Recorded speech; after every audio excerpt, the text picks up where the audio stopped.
Mantan tokoh dan organisasi Jokowi Ma'ruf mendeklarasikan organisasi yang diberi nama Kerapatan Indonesia Tanah Air atau disingkat KITA. Ya, deklarasi ini muncul setelah Koalisi Aksi Menyelamatkan Indonesia atau KAMI mendeklarasikan diri di Tugu Proklamasi. Tidak ada kami, tidak ada kamu, yang ada kita, yang ada kita Indonesia. Bertempat di Gedung Juang Menteng, Jakarta Pusat, Kerapatan Indonesia Tanah Air mendeklarasikan diri pada Rabu 19 Agustus lalu. KITA merupakan organisasi yang berisi mantan tokoh dan organ Jokowi Ma'ruf.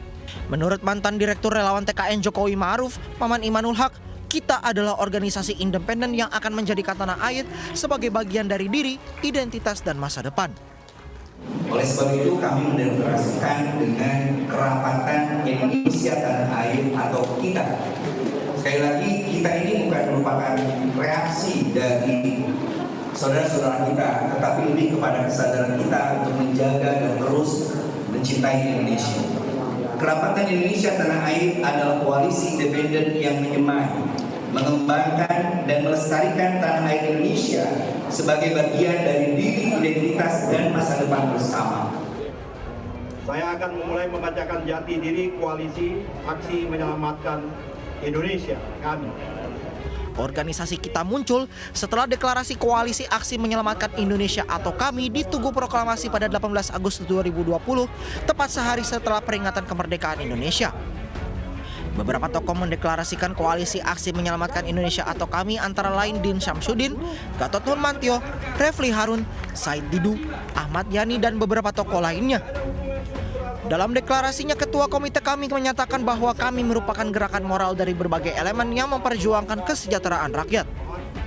Dalam deklarasinya, KAMI memiliki 8 tuntutan, antara lain penyelenggara negara tidak menyimpang dari Pancasila dan UUD 1945, menuntut pemerintah menanggulangi pandemi COVID-19, hingga menuntut pemerintah bertanggung jawab mengatasi resesi ekonomi.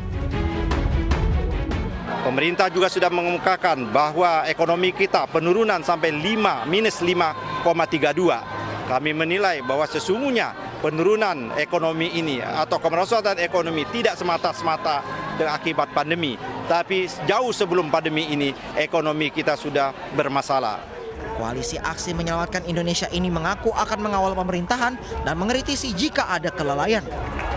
Dari Jakarta, tim liputan iNews melaporkan. Kita beralih ke informasi jelang Pilkada serentak tahun 2020. Pemirsa, puluhan bakal calon kepala daerah yang didukung PDI Perjuangan mengikuti sekolah partai bersama Ketua Umum PDI Perjuangan Megawati Soekarno Putri. Turut ikut serta bakal calon wali kota Surakarta Gibran Rakabuming Raka dan bakal calon wali kota Medan Bobi Nasution.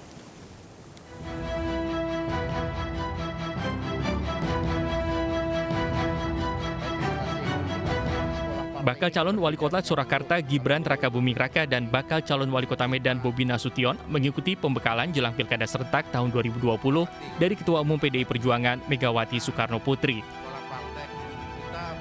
Sekolah partai yang digelar secara virtual diikuti oleh 129 bakal calon kepala daerah dari 75 daerah yang akan menggelar Pilkada Desember tahun ini. Dalam acara itu, Ketua Umum PDI Perjuangan menekankan jika terpilih nanti, para calon kepala daerah jangan sampai terjerat kasus korupsi.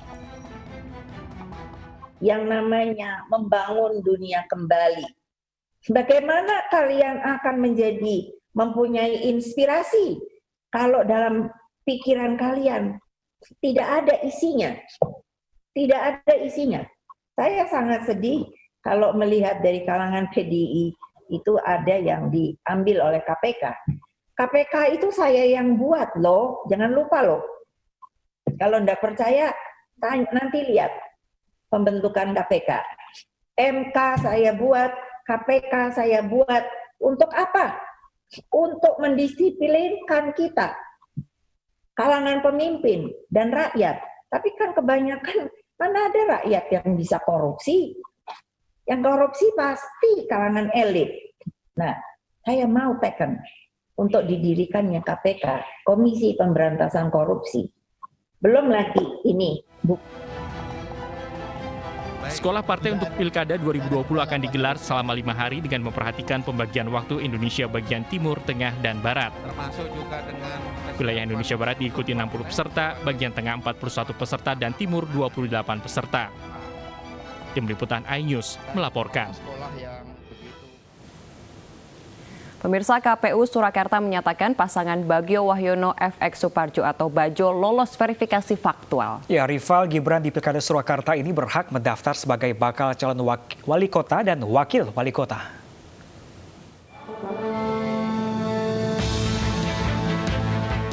KPU Kota Surakarta memutuskan pasangan independen Bagio Wahyono FX Suparjo atau Bajo lolos verifikasi faktual dan berhak mendaftar sebagai calon wali kota dan wakil wali kota di Pilwalkot Surakarta.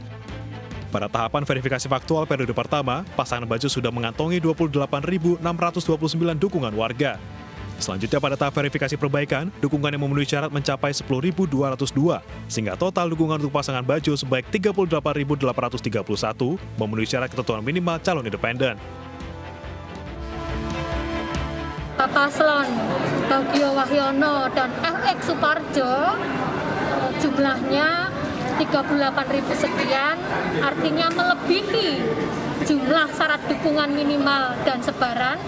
Syarat jumlah minimalnya adalah 35.870, sedangkan jumlah hasil verifikasi tahap awal dan perbaikan ini melebihi, yaitu 38.000 sekian, artinya pasangan Paslon Bajo atau Bagio Wahyono dan FX Suparjo ini dapat melakukan pendaftaran pasangan calon dan dalam pemilihan wali kota dan wakil wali kota Surakarta pada tanggal 4 sampai 6 September 2020. Pasangan Bajo mengaku sangat senang bisa lolos verifikasi faktual. Ya, merasakan satu kebanggaan sekali bagi Tugas PD Hanato Baris bahwa sampai tahapan seperti ini kita bisa diterima dan maju sebagai calon wali kota dan wakil wali kota di 2020. Maka selanjutnya setelahnya apa ini, Pak? Ya, kita berkonsolidasi sama teman-teman Tugas PD dan kita dalam koalisi rakyat ya. Artinya kita bersatu nyawiji dengan masyarakat, dengan rakyat, bagaimana bisa memenangkan Bajo. Rencananya pasangan Bajo akan mendaftar ke KPU sebagai peserta Pilkada Surakarta antara tanggal 4 hingga 6 September mendatang. Dari Surakarta, Jawa Tengah, Septiantoro, iNews melaporkan. Langkah bakal calon wali kota Medan Bobi Nasution semakin mantap. Sejumlah pengurus anak cabang PDI Perjuangan yang sempat menolaknya akhirnya berubah pikiran. Mereka sempat melaksanakan perintah partai mendukung pasangan Bobi dan Aulia.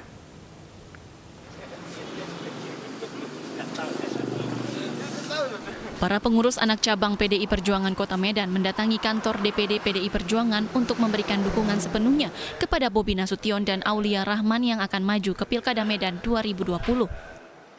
Sejumlah pengurus yang sebelumnya mendukung PLT Wali Kota Medan Ahyar Nasution dan menolak Bobi telah berubah pikiran dan menyamakan sikap untuk mendukung pasangan Bobi dan Aulia. Kami sudah sepakat mendukung rekomendasi DPP 21 kecamatan dan gerakan 14. Benar-benar. Di 21 kecamatan kami sudah solid. Jadi itulah yang perlu, siapa yang mendukung dan menangkan. Yang telah direkom DPP partai. Di Medan terdapat 21 kecamatan namun hanya 14 PAC yang hadir. Namun sejumlah pengurus mengklaim bahwa seluruh PAC PDI Perjuangan Kota Medan telah sepakat untuk mendukung penuh pasangan Bobi Aulia yang mendapat rekomendasi sah dari DPP PDI Perjuangan. Dari Medan, Sumatera Utara, Ahmad Ridwan Nasution, iNews melaporkan. Ya, selanjutnya setelah gagal di Pilkada Kabupaten Bekasi tahun 2017, musisi Ahmad Dhani akan meramaikan kembali Pilkada Kota Pasuruan, Jawa Timur. Ya, Dhani diusung oleh Partai Gerindra untuk melawan bakal calon potensial lain, Saifullah Yusuf. Kalah dalam pemilihan Bupati Bekasi 2017, musisi Ahmad Dhani tidak patah arang. Pentolan band Dewa 19 ini kembali mencoba peruntungan di Pilkada serentak 2020. Sebagai bakal calon wali kota Pasuruan, Jawa Timur diusung Partai Gerindra. Gerindra akan melakukan lobi politik dengan PAN, P3, dan PKS untuk bersama-sama mengusung Dani. Jika lolos sebagai calon wali kota Pasuruan, Dani berpotensi berhadapan dengan kandidat lain, yaitu mantan Gubernur Jawa Timur Saifullah Yusuf atau Gus Ipul. Alhamdulillah. Maka kami diskusi dengan teman-teman bahwa Ahmad Dhani patut kita bawa ke Pasuruan untuk pasang rating di posisi tengah. Dengan petahana bisa dipertemukan, dengan Gus Ipul bisa dipertemukan, maka ketika tiga figur ini di dalam satu arena, maka kontestasinya akan dilakukan. Ya pemirsa, kita beralih ke informasi kasus pembunuhan pemirsa. Keluarga Demas Lairah, wartawan yang ditemukan tewas di pinggir jalan, menduga Demas dibunuh terkait pekerjaannya. Polisi telah mengumpulkan bukti dan memeriksa saksi, namun belum menemukan pelakunya.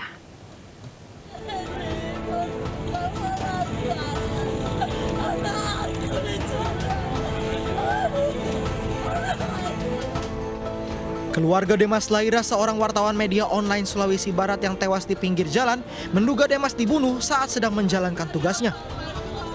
Keluarga berharap polisi dapat mengusut kasus ini secepatnya dan menemukan pelaku. Kami mendapat berita Kamis pagi bahwa adik kami Demas meninggal dan sekarang ada di rumah sakit Mating. Ternyata adik kami meninggal dibunuh di daerah Desa Tasoko, Salubejau. Pada saat itu dia melaksanakan tugasnya karena adik kami adalah seorang wartawan. Kami minta kepada pihak kepolisian untuk mengusut tuntas kasus pembunuhan keluarga kami.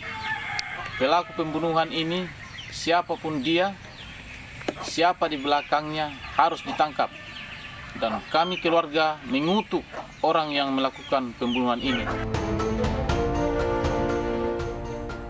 Demas Lairah, wartawan yang bekerja di kabardaerah.com, meninggal dunia di pinggir jalan Dusun Salubijau, Desa Tasoko, Kecamatan Karosa, Mamuju Tengah, Sulawesi Barat pada Kamis dini hari. Korban diduga dibunuh karena ditemukan sejumlah luka tusukan senjata tajam di tubuhnya.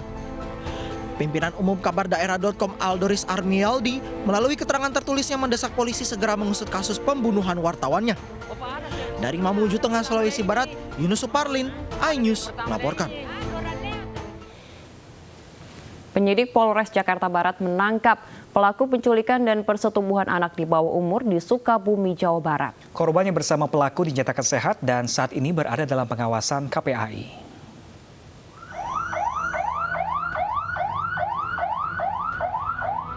WG, pelaku penculikan dan persetubuhan anak di bawah umur yang sempat viral di sosial media, langsung dibawa ke Polres Jakarta Barat untuk diperiksa.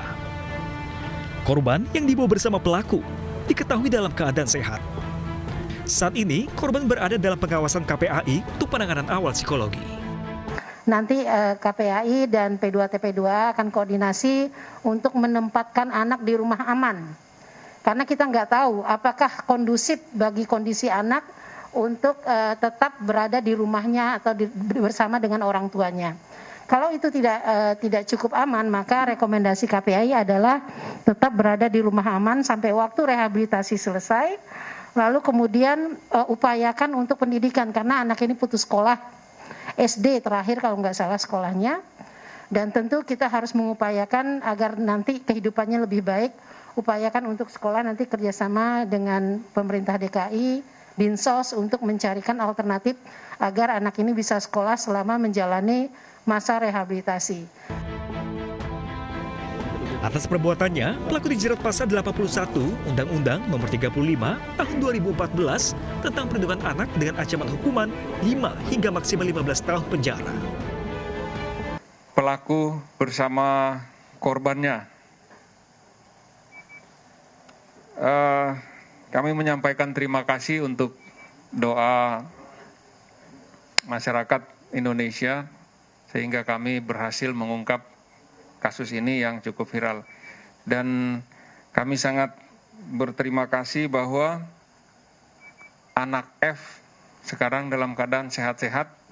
Tadi tiba di Polres Metro Jakarta Barat dan sudah dilakukan penanganan awal oleh psikolog.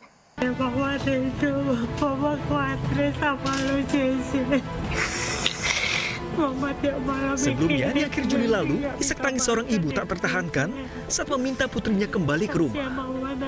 Sang anak yang masih berusia 14 tahun ini meninggalkan rumah sejak 29 Juli lalu.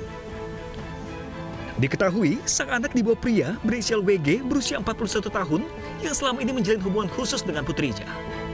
Bahkan sang anak melahirkan seorang bayi hasil dari hubungan khusus dengan pria tersebut.